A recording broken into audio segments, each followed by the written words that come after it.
Mateus. Só que Laodiceia ficava no meio. E a água que vinha para Laodiceia, vinha para aqueduto e chegava no alto. Mas o bolo, acho que é o ponto de convidar, atenção. Quando nós pegamos água quente, nós aproveitamos, né, irmãos? Fazemos café, fazemos chá, fazemos leite. Quando pegamos água fria, nós fazemos suco. Mas água morta, para que serve? Quando as pessoas que estão com um problema de má digestão, elas mortam água e engolem para vomitar. Então é canal que serve a água morta. Ou seja, o que é um crente morto? O que é uma igreja morta? O que é uma família morta? O que é uma comunidade morta? Nós precisamos entender, quando a gente está falando de tempo frio, ele está se referindo aqui. Aquele que está aquecido pelo poder do Espírito Santo está quente. Aquele que está frio, que não recebeu, mas que reconhece o seu lugar, se humilha e está pronto para ser aquecido, e fala daquele que pensa que foi e não foi, e acha que é e não é, e fica no meio termo. Ou nós somos, ou nós não somos. Tem crente que é cheio de Deus, tem crente que finge ser cheio de Deus.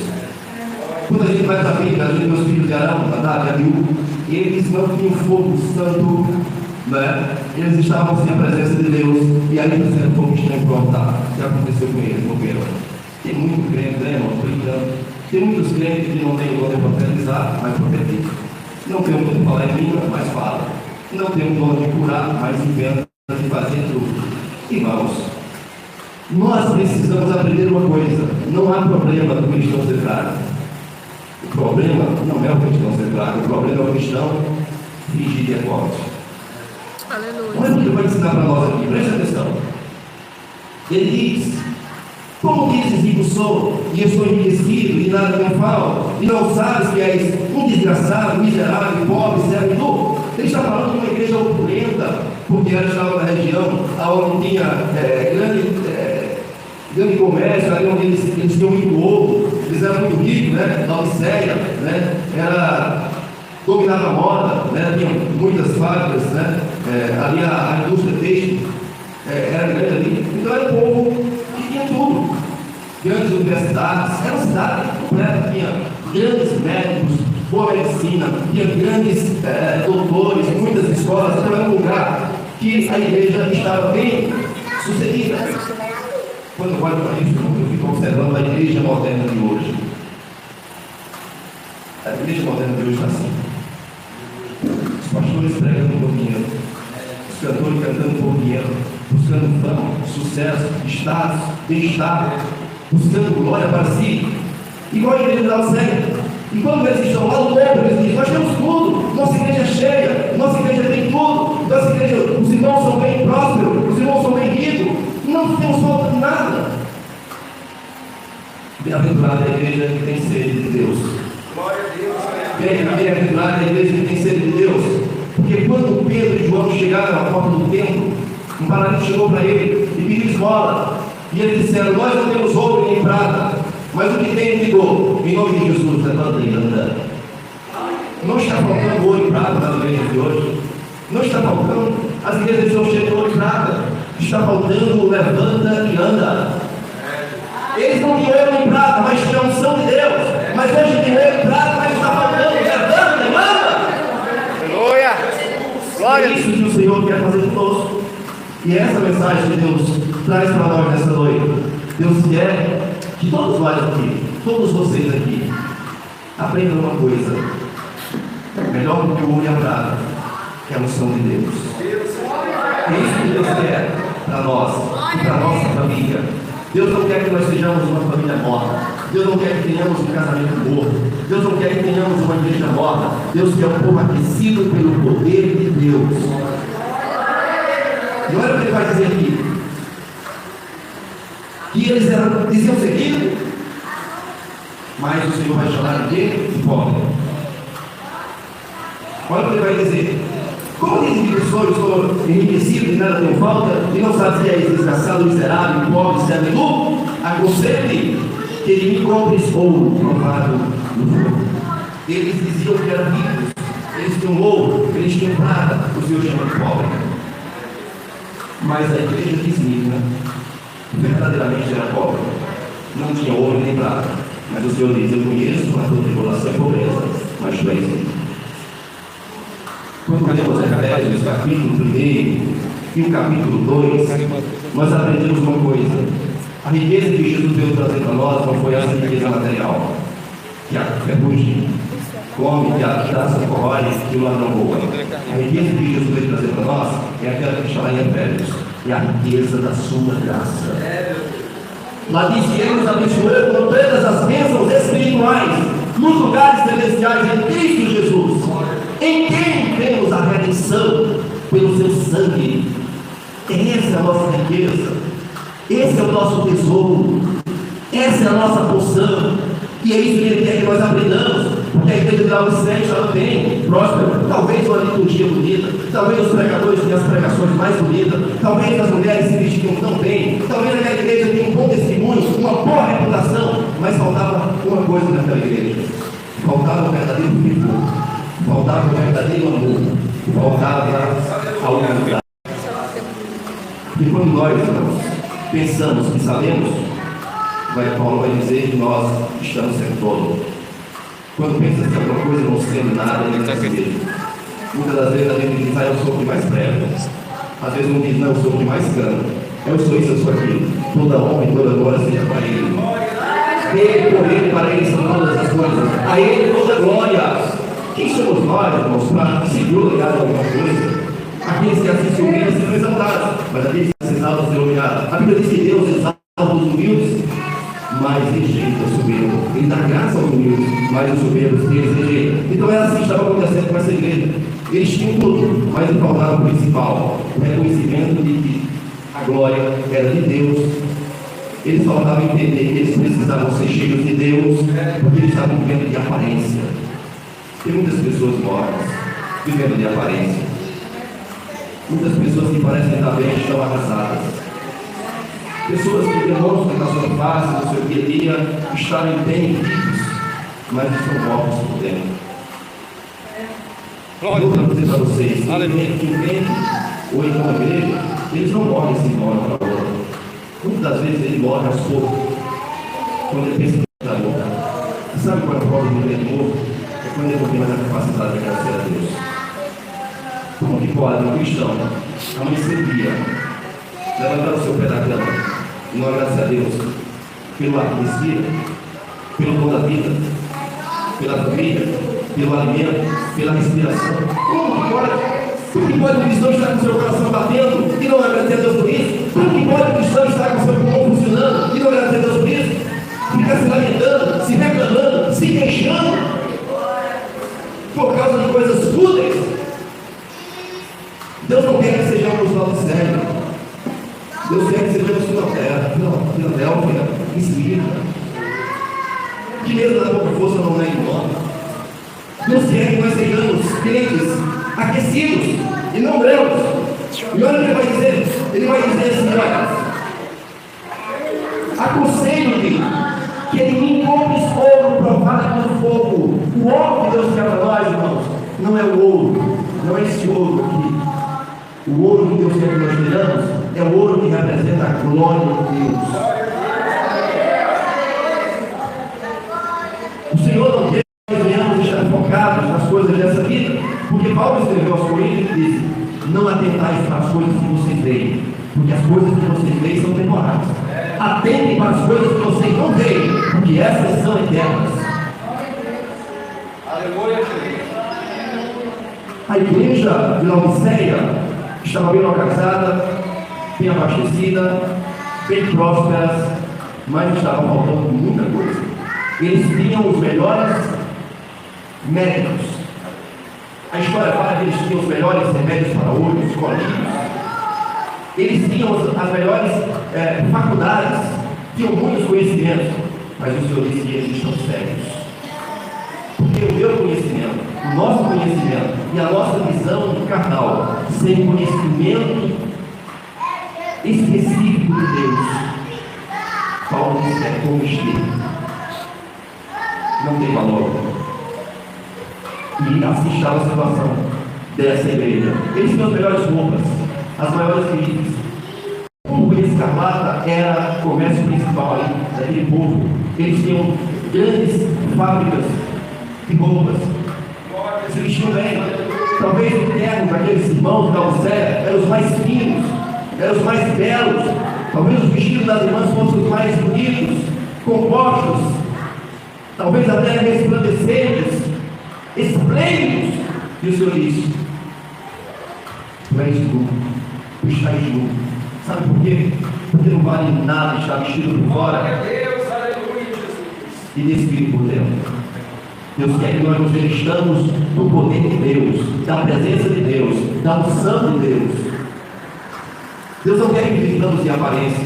Deus quer que o nosso caráter seja moldado e que as nossas obras venham refletir o nosso caráter, e não que as nossas obras venham ser uma farsa.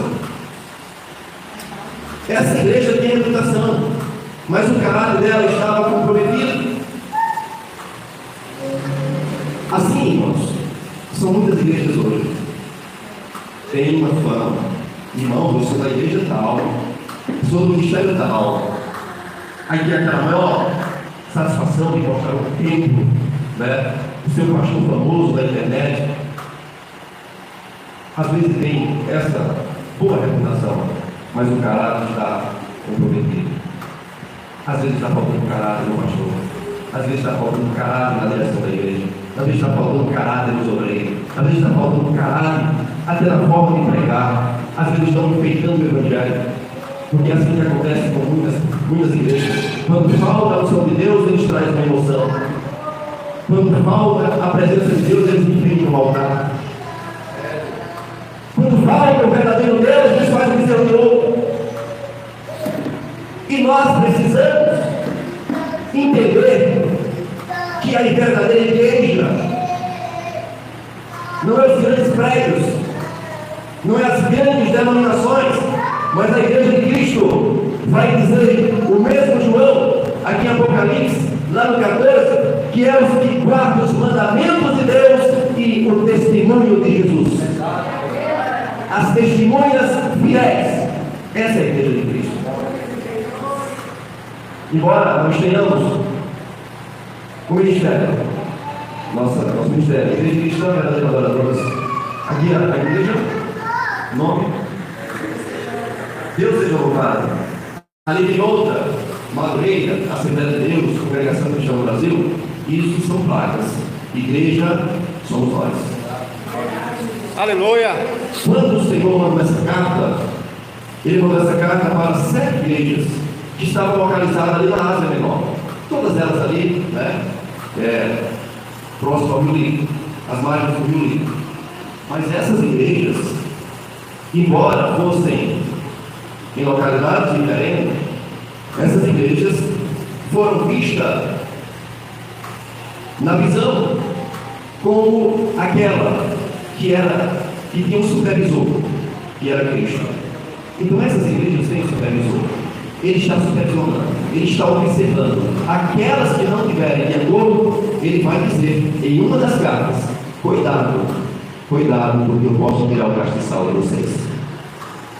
Ai da igreja e ai do pastor, que Deus virá a luz, que Deus virá o verdadeiro azeite.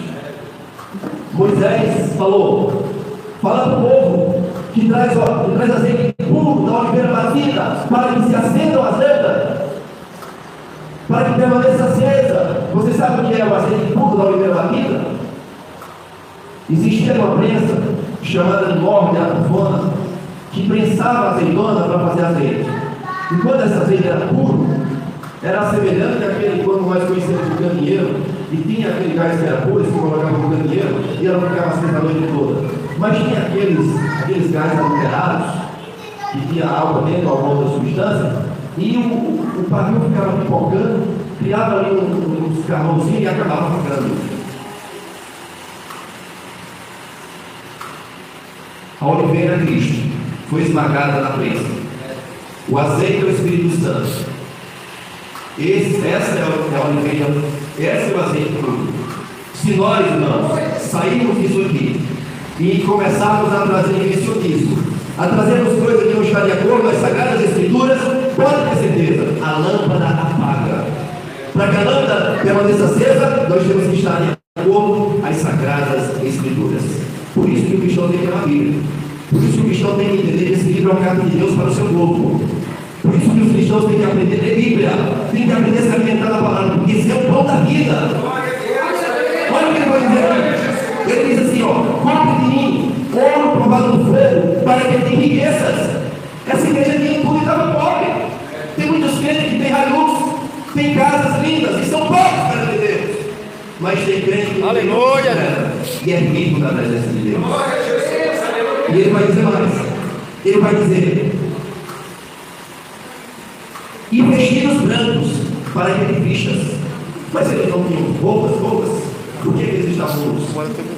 Vamos lá no Éden.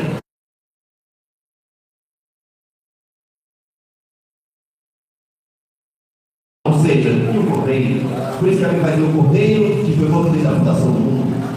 E ele trouxe aquelas vestimentas para cobrir eles. Porque eles tentaram cobrir com a vantagem de mato, não deu certo. Porque quando nós tentamos nos justificar pelas nossas próprias obras, não dá certo. Mas quando nós lançamos a nossa esperança na cruz de Cristo e aceitamos ser vestido pelo cordeiro imaculado, aí funciona. E esse cordeiro, ele é o único que pode nos vestir das vestimentas que cobrirão as nossas vergonhas, os nossos pecados, que serão cobertos, remidos e redimidos pelo poder do sangue de Jesus vertido na cruz. Queridos e amados irmãos, que nós aprendamos uma coisa: nunca vamos bater no nosso peito e se gloriar pelos nossos méritos, porque o mérito que nos salva é o mérito de Jesus na cruz. E as nossas obras deverão ser feitas por amor e gratidão. Lá em Efésios vai dizer que nós somos feitos para as boas obras, as quais Deus preparou para a imitação dela. É o seu dever. Se vestir bem é seu dever, fazer o bem é seu dever, pregar o evangelho é seu dever, andar dando o testemunho é seu dever. Saiba disso, é o seu dever. Você tem que fazer isso. Mas sabendo uma coisa: a tua salvação depende do mérito de Cristo e não do teu mérito. Agora, uma coisa nós entendemos, né, irmãos? Aqueles que nasceram de novo tem que ter fruto. Se nascemos sem ter fruto, não tem fruto, já não nasceu de novo. Não teve mudança, não nasceu de novo. Não teve transformação, não foi regenerado.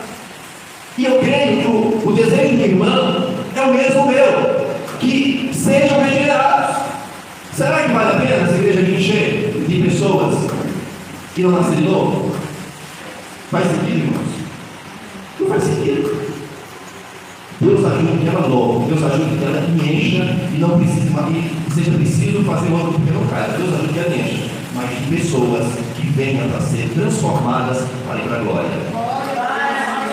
É isso que eu quero, e eu tenho certeza que é isso que o irmão também quer. Olha só o que ele vai dizer. Ele vai dizer: e que unjas os teus olhos com colírios para que vejas. Então eles tinham colírios, eles tinham conhecimento, mas estavam certos. Tem muitas pessoas, irmãos, que são boas em filosofia, tem muitas pessoas que são bons na neurolinguística, tem pessoas que são coaches, que sabem se apresentar em público, que sabem fazer técnicas para iludir as pessoas, conquistam multidões, mas às vezes são cegos. Sabe por que são cegos? Porque tem muitos pastores famosos que são apegados à teologia da prosperidade. Isso significa que eles nunca enxergaram a graça. Porque no dia que o homem enxerga a graça, ele sabe que não existe nada nesse mundo que nos atraia como a graça, por favor merecido de Deus, um amor incondicional. E ele vai passar, a partir daquele momento, a pregar isso com todas as suas forças.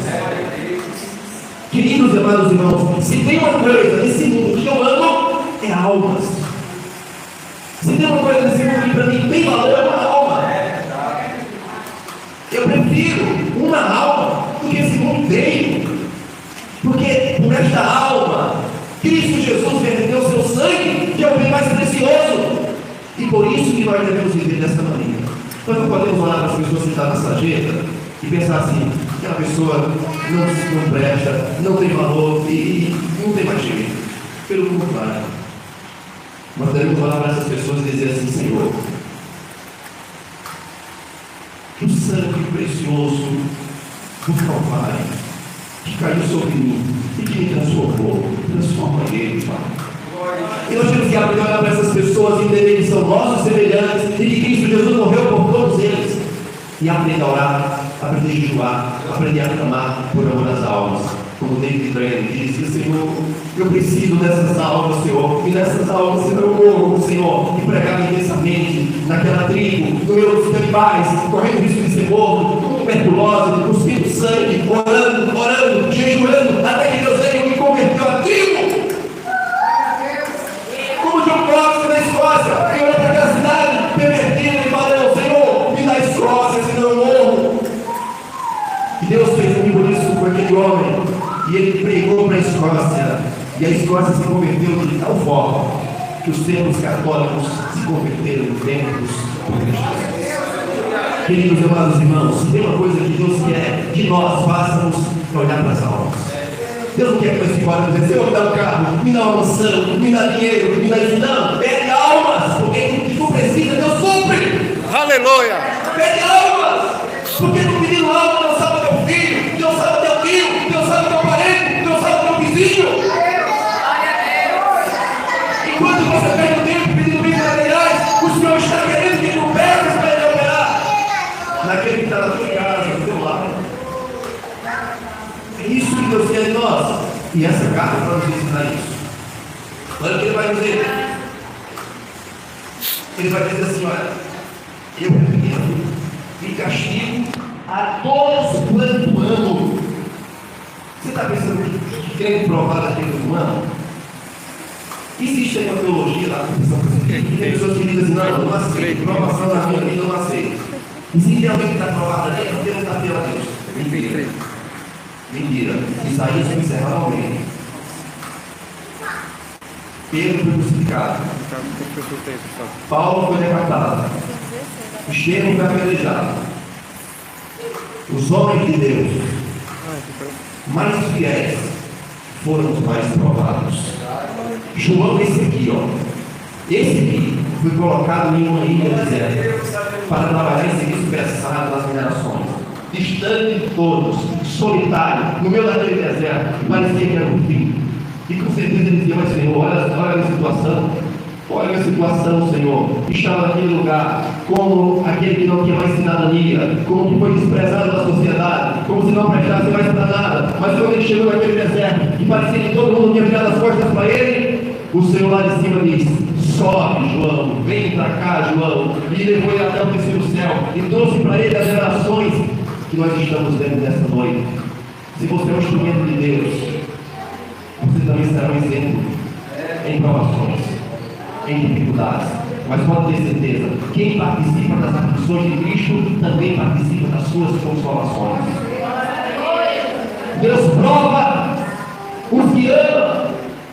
Deus prova, está dizendo: ó, eu repreendo e castigo a todos quanto amo. Você é pai, você é mãe, e você castiga seu filho. Por que você castiga? Porque você ama. Porque tem gente que às vezes, se Deus permitir que ele esteja com a dispensa cheia, com seu carro novo na garagem, com dinheiro no banco para voltar, ele não ora mais. Mas quando Deus empresta, nós ora, nós clamamos, nós buscamos, e Deus quer que nós fiquemos, nós escolhemos a sua presença. Quando não tem nada, Senhor, me dá isso, me dá aquilo, mas quando recebe, não é isso que não agradece. Tem pessoas que não agradecem. Tem pessoas que não agradecem. Eu agradeço a Deus todos os dias, irmãos. Eu agradeço a Deus todos os dias. Porque já teve momentos na minha vida que eu não tinha uma cama para dormir. E hoje eu tenho. Tem momentos na minha vida que eu não tenho comida para comer. Hoje eu tenho. Tem momentos na minha vida que eu não tenho uma profissão. Hoje eu tenho várias. Eu glorifico a Deus por tudo que Ele fez na minha vida. Mas acima de tudo, eu glorifico a Ele porque hoje eu tenho a presença dEle na minha vida. E mesmo que me falte tudo, mesmo que falte tudo, tendo a presença de Deus, eu estou feliz. Olha o que ele vai dizer. Ele vai dizer assim, ó: eis que estou à porta e bato. Se alguém abrir, se alguém ouvir a minha voz e abrir a porta, entrarei em sua casa e com ele cearei e ele comigo.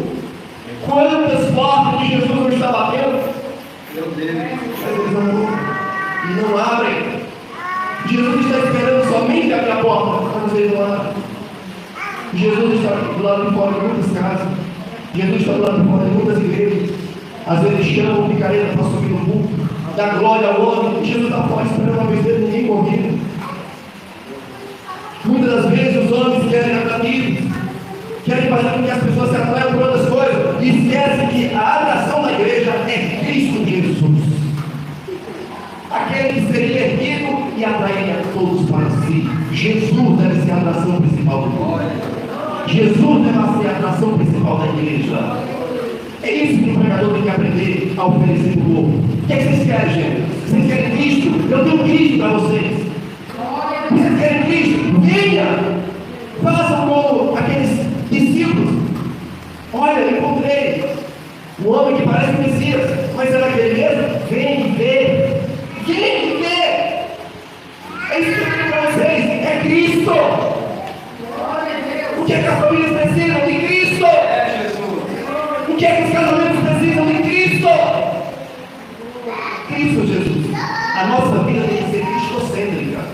O nosso casamento tem que ser cristocêntrico. A nossa igreja tem que ser cristocêntrica. Jesus é o centro. O centro da sua casa não é seu esposo, não é sua esposa, não é seu filho. O centro é Jesus. O homem é o cabeça de Cristo, mas em primeiro lugar o Senhor é Jesus. Na igreja também o cabeça é Cristo. Em primeiro lugar o Senhor Jesus. Ele tem que estar em primeiro lugar na nossa vida, em tudo. Em tudo. Olha o que ele vai dizer. Ele vai dizer: se ouvir a minha voz e abrir a porta, entrarei em sua casa e conhecerei ele comigo. O que é uma ceia, irmãos? O que é cear? É se alimentar, é degustar, é se saciar, é se fortalecer, é se nutrir. Ele diz: se você abrir a porta, ele nutre a sua vida, ele alimenta a sua vida, ele lhe enche de alimento espiritual, do pão do céu, e é isso que ele quer. Ele quer que você abra isso aqui com sede de vida, eu vou ler a palavra de Deus. Ele quer que você abra isso aqui com sede de oração, eu vou buscar a presença de Deus. Ele quer que você abra isso aqui louvando o seu nome, ele quer que você abra isso aqui glorificando o seu nome. Glória a Jesus, agradeça a ti, Cristo, por isso, por aquilo, aleluia. É isso que ele quer. Que você aprenda a viver alimentado pela presença de Deus. Porque se você deixar de se alimentar da presença de Deus, com a alimento espiritual que é a palavra de Deus, tudo lá no céu, do pão do céu, você morre.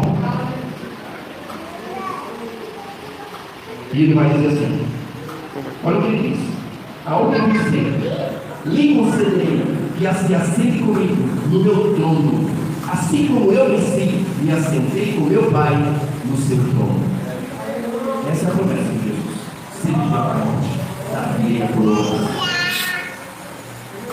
Aleluia. Se nós formos fiel a Cristo, tudo que nós necessitamos, tudo que nós precisamos, virá automaticamente. Só precisa ser fiel. Ser fiel. E Deus dá o que você necessita. Ser fiel. Ser fiel. Mas seja fiel mesmo. Porque o que você precisa lhe dar. Porque Cristo Jesus é o nosso pastor e nada nos falta. Pode ter certeza disso. Agora é preciso que nós tenhamos ele como nosso pastor. Porque ele pensa assim: o Senhor é meu pastor, mas ele vai para onde ele quer. Que ovelha é essa? Como você disse que ele é seu pastor? Você vai para onde você quer? O Senhor é meu pastor, então eu vou andando, ele vai me guiando. Ele é o meu pastor, eu só vou para onde ele permite que eu vá. Para que adianta falar da boca fora? O Senhor é meu pastor e nada me faltará. Como que ele é seu pastor se você não aceita ser regido por ele? Como que ele é seu pastor se você não aceita a vara? Você não aceita o cajado? Que pastor você tem como pastor? A felicidade que temos do Senhor como nosso pastor é que nós sabemos que se nós formos andando por nós mesmos, se nós formos por nós mesmos, nós nos perdemos. Mas se nós deixar o nosso pastor nos guiar, nós não nos perdemos. E João vai dizer que o mercenário, que não é pastor, que tem as suas ovelhas, vê que o lobo que foge e o lobo vem dispersa as ovelhas. Você sabe quem é esse mercenário? É aquele que está na igreja, só cantando, sucesso, está aqui. Aí na hora que a irmãzinha ou o irmãozinho está passando por um problema, está sendo levado por alguma coisa contrária, quando ele está saindo do caminho, ele diz: não vou falar não, porque eu vou abater, eu não quero que vão ficar de mim, eu não vou deixar. E o lobo vai levar esse lobo. O lobo que leva o diabo. Sabe o que é que o diabo usa para levar as pessoas? A seu velho natureza, seu velho homem, seus velhos hábitos. Quando o velho homem estiver ressuscitando em nós, é necessário que Jesus nos repreenda e diga: você agora é um novo homem, você agora é um novo homem. Esse é o pastor. O pastor que vai ao encontro do lobo. O irmão pode até ficar com ela, mas não vou deixar esse lobo levar ele, não. A irmã pode até ficar com ela, mas não vou deixar esse lobo levar ela, não. É isso que nós precisamos fazer. Nós precisamos entender que muitas das vezes o lobo destrói a igreja porque o pastor só quer fazer as médias. Então, não deixe de ouvir o conselho do pastor de vocês. Quando ele repreender vocês, é tudo bem. Glorifique a Deus por isso. E diga: Deus abençoe, irmão. Quando ele disser: irmão, não é por aqui, irmão, não é por aqui, irmão, Deus te abençoe, servo de Deus. Porque é isso que o pastor tem que fazer: cuidar das ovelhas. Olha o que ele vai dizer. Ele vai dizer: quem tem ouvidos, ouça o que o Espírito diz às igrejas. Sabe o que o Senhor está dizendo? O Senhor está dizendo assim: você tem audição? Você tem a capacidade de ouvir? Você está ouvindo bem essa palavra?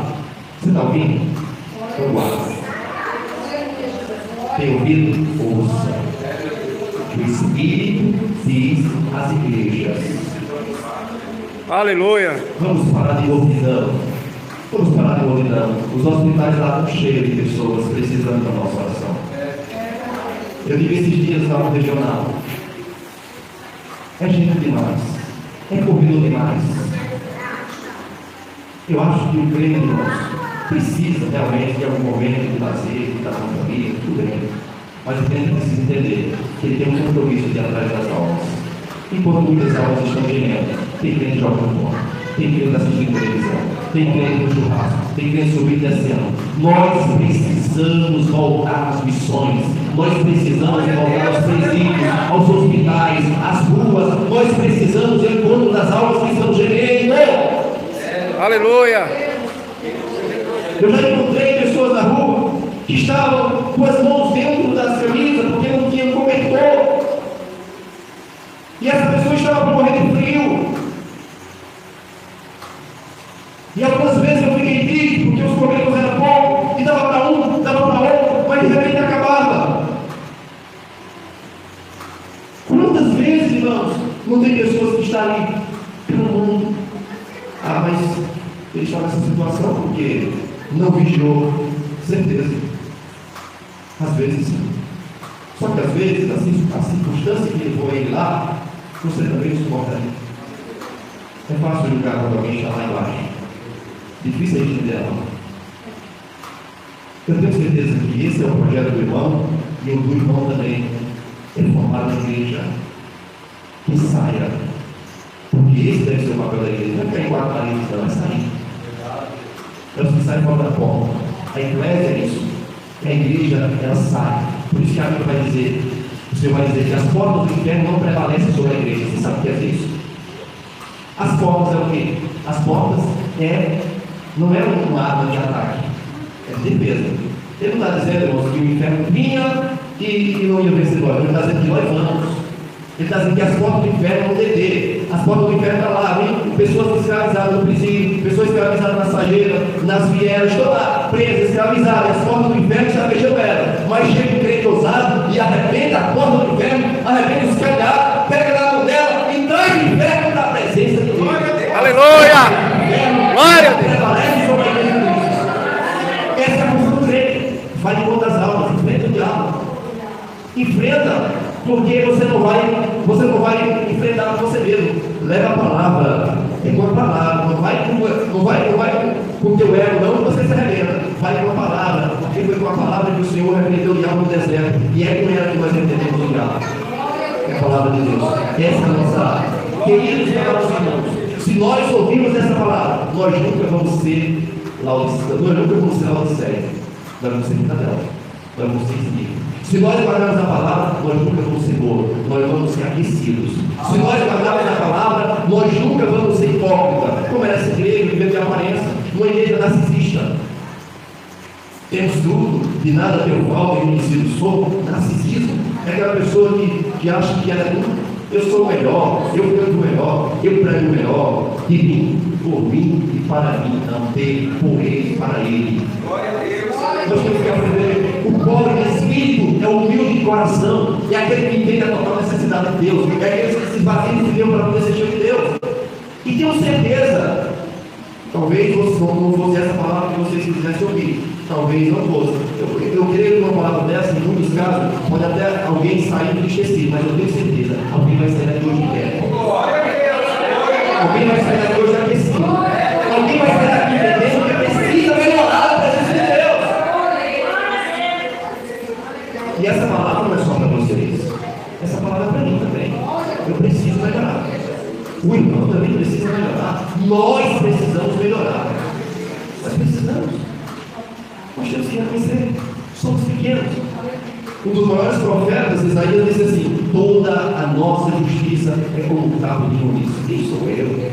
Toda honra e toda glória seja para ele. A ele toda glória. A ele toda glória. A ele toda glória. Laodiceia, morta, o Senhor disse: estou a ponto de vomitar. Quando o crente, irmãos, está na unção de Deus, cheio do poder de Deus, Deus se agrada. Mas quando o crente está na fraqueza, reconhecendo: o Senhor, eu estou fraco, um pecador, não sei o que fazer, tem misericórdia de mim, o Senhor se agrada. Quando ele se humilha, quando ele clama, quando ele busca. Agora, quando ele está indignado, cheio de pecado, fingindo que está bem, esse Deus é cheio. Esse Deus vomita. Porque se tem uma coisa que Deus detesta, é hipocrisia. Se tem uma coisa que Deus detesta, é hipocrisia. Deus não gosta de hipócrita. Deus gosta de homem que reconheça a sua fraqueza, a sua pequenez, e reconheça a soberania dele e a sua misericórdia. Então vamos lançar nossa esperança nessa noite. Vamos lançar nossa esperança no sacrifício de Jesus. E vamos querer que o mérito de Jesus vai nos salvar, que o mérito de Jesus vai nos encher, que o mérito de Jesus vai nos guardar. Vamos lançar nossa esperança no mérito de Cristo e ter certeza que vamos voltar para as nossas casas hoje ciente de uma coisa: Deus está conosco. Deus está na nossa vida. Nada impedirá o operar da nossa vida. Operando Deus, quem impedirá? Vamos para a tua casa sabendo uma coisa: Senhor, eu sou fraco, eu sou pequeno, mas tu és grande. É isso que eu preciso. Está do lado de forte. Volta para casa nessa fé. Da tua pouca força. Não negue o nome do Senhor, porque Ele te guardará na hora da tentação. Ele falou para a igreja de Filadélfia. Ele fala para nós também: mesmo na pouca força, guardar a palavra da minha paciência, a palavra da longanimidade de Deus. Quanta paciência Deus tem comigo, com você, com vocês? Quanta paciência Deus não tem? Quantas vezes nós erramos? E Ele continuou esperando, nos ajudando para que nós melhorássemos. Ele tem muita paciência, e é nessa paciência que nós lançamos a nossa esperança. E Ele estará conosco enquanto vivemos nessa terra. Essa é a mensagem do Senhor. O nome dele seja louvado na você.